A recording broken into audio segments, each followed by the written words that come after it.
pure, Se preferisce stare seduto. In piedi. Va bene. Rispetto è giusto.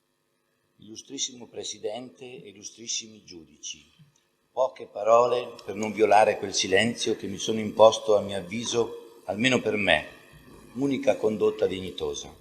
Quando sono stato scarcerato, quando mi è stato concesso il beneficio dell'affidamento in prova, ho dichiarato come in carcere ho avuto modo di pensare, e di pensare molto a lungo. Leggo testualmente quanto allora dissi. Pensavo anche a tante mie arroganti polemiche, quando offesi i Formigli, i giornalisti e i comunisti. Per il loro lavoro, le loro idee, con frasi e un linguaggio per me oggi irripetibile, con minacce di cui me ne vergogno, e come mio primo atto nuovo voglio chiedere scusa a Formigli, ai suoi colleghi, a tutti, senza se e senza ma, come oggi si usa dire. Scusi che poi effettivamente resi, e non in un dialogo privato, ma pubblicamente, nel programma televisivo di Formigli, scuse che oggi ugualmente rinnovo.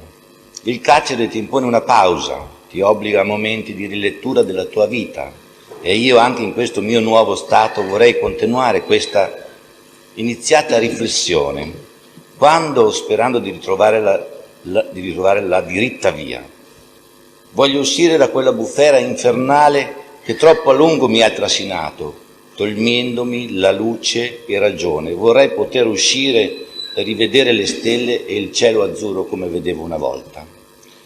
In merito ai fatti che mi hanno portato in carcere, come ho già detto, mi sono assunto tutte le mie responsabilità. Per quelli per cui sono a giudizio valuteranno i giudici. Nel solco di quel mio dire e pensare voglio precisare che il mio consenso all'acquisizione degli atti dell'indagine dei PM voleva essere ed è in primo luogo un atto di rispetto per l'ufficio della Procura e per il lavoro dallo stesso svolto, che non contesto e non ho mai contestato, e non quindi a un atto strumentale come qualcuno si è permesso di dire. Per dire quel solco di questa mia scelta nel pieno rispetto dell'attività di indagine ed istruttoria dell'autorità giudiziaria.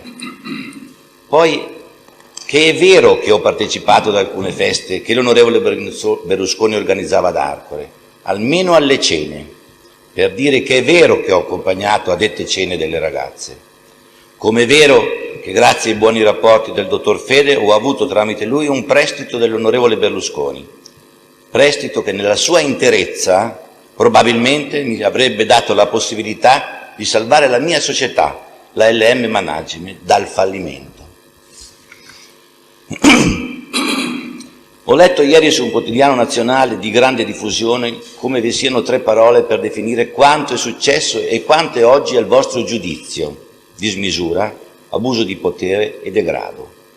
È vero, così è stato, ed io almeno nell'eccesso e al degrado, come ebbe a dire nella dichiarazione che feci quando sono stato scarcerato e ho prima letto, ne sono stato un passivo concorrente. Ma oggi non voglio più mangiare il cibo avariato, né proporlo ai miei amici.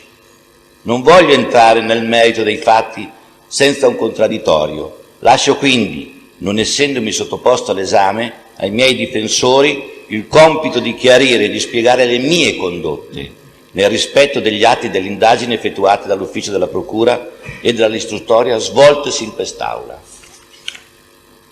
So che l'ignoranza della legge penale non perdona, ma voglio dire che non ho mai voluto né percepito di poter condizionare la volontà di queste ragazze, né credo di averlo fatto. Non è la mia abitudine.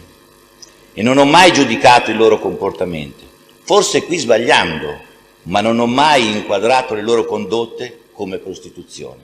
Con osservanza, Moradario. Grazie.